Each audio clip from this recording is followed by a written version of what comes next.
Hello friends and welcome. Thank you so much for stopping by. I'm really glad you're here. If you're new here, my name is Becca. This channel is all about my love for spinning, knitting, weaving, crocheting, sewing, all the fiber things.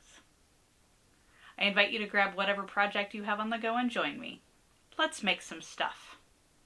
We are nearing the winter solstice, which marks the beginning of winter, and for the past several years I've been doing a tradition where I select a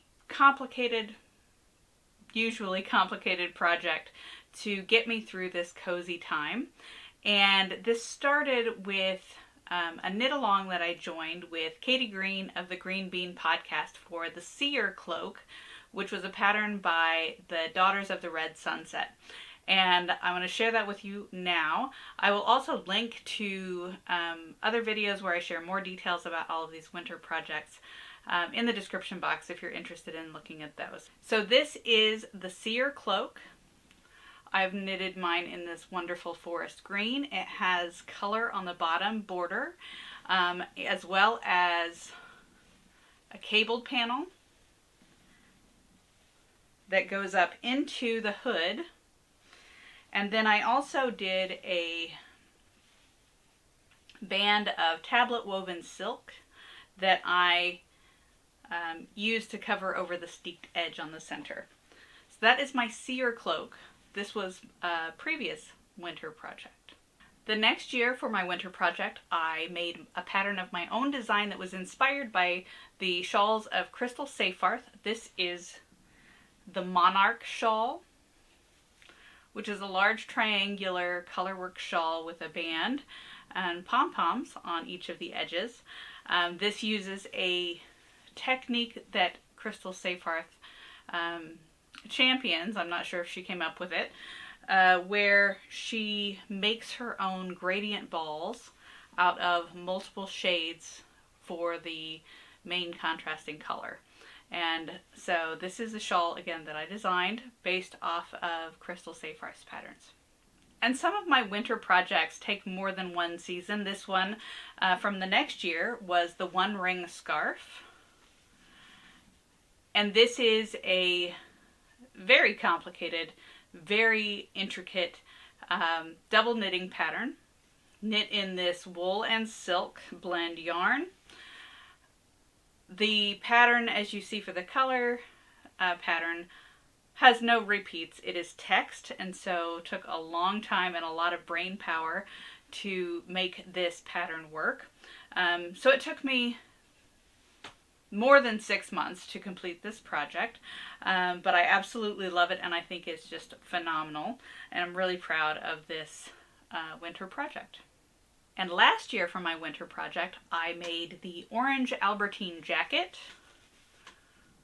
which is a cardigan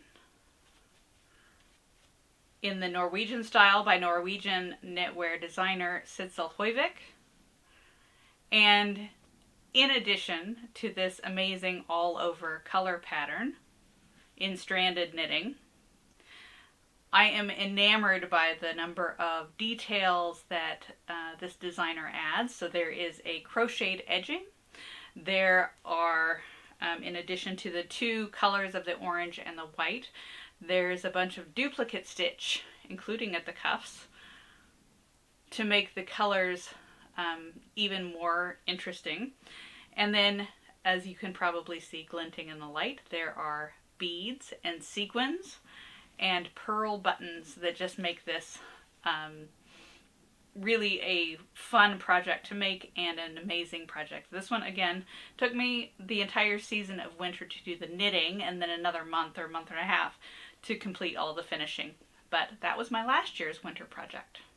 So here in a minute, I want to talk about the projects that I'm planning for this winter. But before we get going on that, I want to share some finished objects and a current work in progress that I've got on the needles. My first finished object you might have seen is my Orenburg lace shawl. This shawl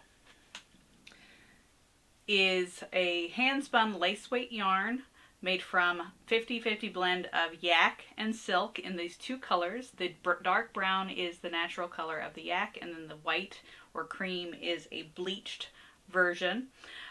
The blend was blended in the fiber, so I spun it as a 2-ply on Russian support style spindles, and this is in the style of, or from a pattern by, Galina Khmeleva, who champions the Orenburg style of knitting from Orenburg, Russia. This is a really interesting technique where the border of the shawl is knitted along with the main body. It's not knitted on afterwards. And so when you're finished with the final top border, all you have to do is weave in the ends and block it out. And so it is a rectangular shawl.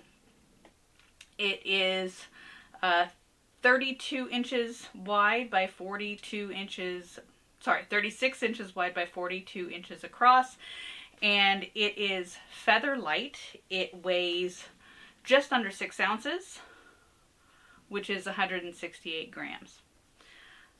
Very cozy and very warm because of the yak in there, and strong because of the silk.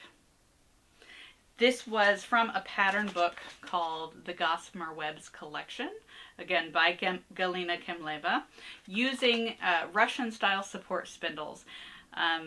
And this also took me the better part of 6 months to do the knitting on, but it took me much longer than that. I think I bought the fiber for doing the spinning in 2017 perhaps, so it's been a long time in the making. I did the spinning, and then to set the twist on this very delicate yarn, you wrap them around little pieces of cardboard in sort of donuts or little discs, and then steam them to set the twist over a pot of boiling water. So the yarn was ready to go and waited for me to start the spinning, start the knitting, which I did earlier this year and finished this recently.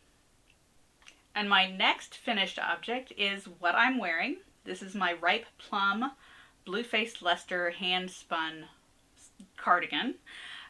This is fiber 100% BFL that I bought from Shirsti Cat Fibers.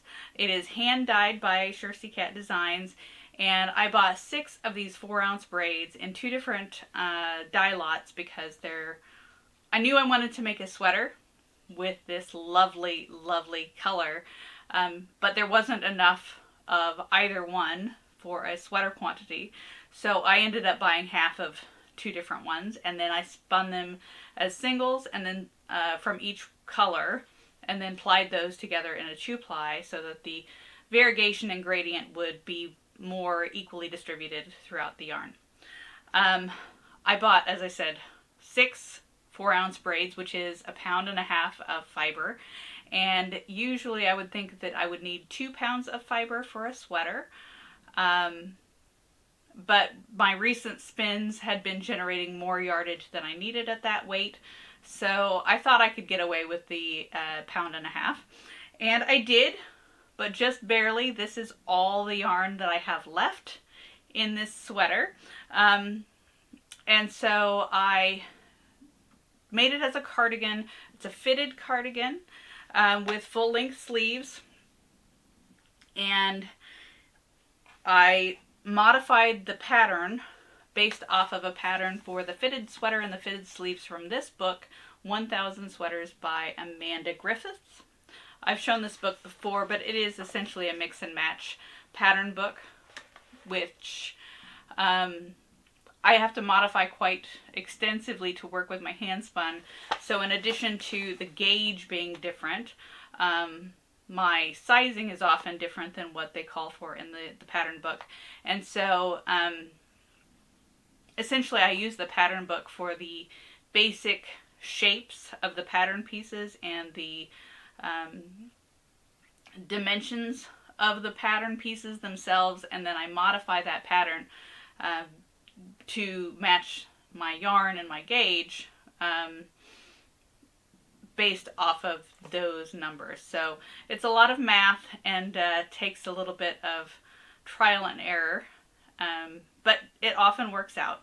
So as I did this, I had all the yarn that I was going to have from this, and I divided it, since I wasn't sure, this being a bit bulkier than some of the previous sweaters that I've made. I divided my yarn into 3 equal parts. This is a pieced sweater, so the back, the front 2 pieces, and then the sleeves. Each were allocated a third of the yarn. And then I started on the back piece, and I decided that if I could get through the back piece with a third of the yarn, that I would probably have enough to get through the full sweater. And I did, but it was close, as you saw. And being a pieced sweater, I couldn't really tell if it was going to fit until I had the pieces seamed up, sewn together, so that I could try it on. At which point I found out that the sleeves were actually a couple of inches too short, and it was also, before blocking, quite snug. I thought it would block out, and it did, but I wasn't sure to begin with. And so the sleeves I knit from the cuff to the shoulder, and I didn't want to have to rip the whole thing out and start the sleeves again. And so I unpicked the sleeves from the cuff, from the cast-on edge, which took quite a while. Probably took me nearly as long as it would have to reknit the entire sleeve. But I then used those live stitches and knit the opposite direction back to the cuff, adding another couple of inches onto the cuff. And I'm so glad that I did, because now it just fits perfectly. After the very long knit project of the lace shawl, which again took me more than 6 months to do the knitting, this was a nice change. I think from cast on to blocking, it was 12 days, less than 2 weeks to complete this cardigan. So that was a nice, refreshing change. And before we get into the winter knitting project starting, I want to share one more project. This is my work in progress on the needles currently. This is a hat that I'm making out of hand spun yarn. 2 different yarns that I'm using. The first is very special yarn that is from fiber that I purchased while I was on a trip to Hawaii several years ago. As I usually do, I try to find a local yarn shop wherever I travel to find myself some souvenirs, some yarny souvenirs. And in this shop, it was called Yarn Story in Honolulu. Unfortunately, they have closed now, but I'll link to their Instagram below. The owner had made these hand-carded rolls from sheep that are semi-wild on the Big Island, that were a gift to the former king of Hawaii. And so I'm calling this hat Hawaiian Smoke, because the rolls of this really fluffy fiber just reminded me so much of the smoke that comes off of the lava and the steam as it hits the ocean. I only had a couple of ounces of this, so not very much. This is all the yarn that I have. So I'm pairing it with this blue shimmery merino tencel blend that is also hand spun.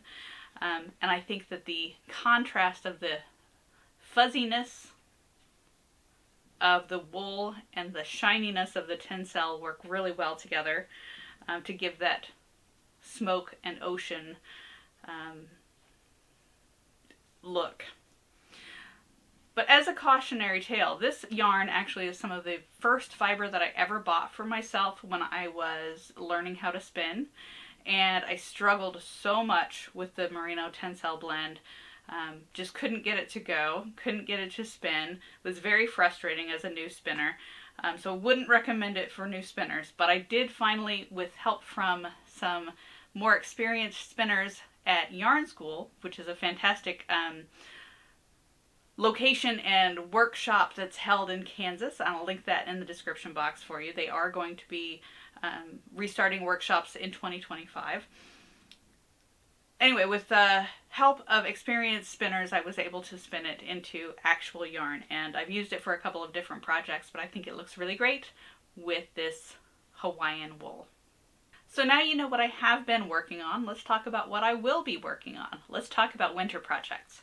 The first is a shawl that I'm planning to make from a breed sampler pack of fibers that I received as a Christmas gift a few years ago, and I have 35 different breeds, all in little 1 ounce packs. And from each one of them, I have saved, they're all spun, I've spun up all of them. From each one, I've saved back a little bit of the raw unspun fiber, a little bit of the singles, and I'll save back a little bit of the 2-ply. And I've also saved notes to myself from the spinning and all the information. I'm going to compile a breed study book with all of this information. But this winter, I'm planning to combine all of the different colors and breeds into a shawl. Probably a fairly simple shawl, triangular garter stitch, to really highlight and mix and match all of the different breeds and their characteristics. So I'm really excited about this project. I can't wait to have this wonderful breed sampler shawl completed. Next, I have 2 lace weight shawls, both from hand spun yarn, that I intend to make. One of them is this merino lace weight yarn.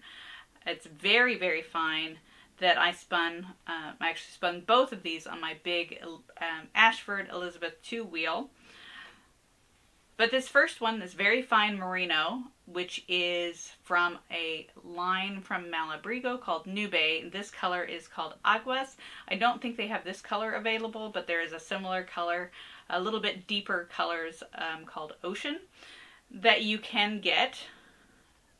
So that will be the first shawl. And then the second is, again, lace weight. It's a little bit thicker than the Malabrigo, but this is merino and silk from Car Park Artisans, dyed in the color Griffin. And so I think both of these lace shawls will just be beautiful. I don't know what the pattern will be yet, but I have a series of books that I'm going to be using for inspiration for the pattern, along with some swatching to see how the patterns are going to be coming out in this very fine and then a little bit thicker lace weight yarn. And then the last project I have on my list, I feel that I need a new mohair and silk scarf. And I have this gorgeous teal and silver kid mohair and silk lace weight yarn that is from a dyer called Bigfoot Fibers. And unfortunately I couldn't find their website, but I will link to one of the yarns that I did find that is the yarn that I have. I bought this from my local yarn shop at a trunk show, which is why I can't find the original website. But this one is called Teakliest Teal. This one doesn't have a label for the silver, but I think they're just gorgeous together. And I've made a few scarves and shawls out of the Kid Silk Haze from Rowan, which is the same sort of yarn, kid mohair and silk. This is one that I made for myself, just a little dainty scarf with some beads on the end. I made a Mobius strip scarf for my mother many, many, many years ago, and she still wears it to this day. In fact, because the fiber is so fluffy, it squishes down really easily. She just tucks it in her pocket of her coat and takes it so that she has it just in case she needs it. So those are my winter projects. Thank you so much for joining me today. We've reached the end of the video.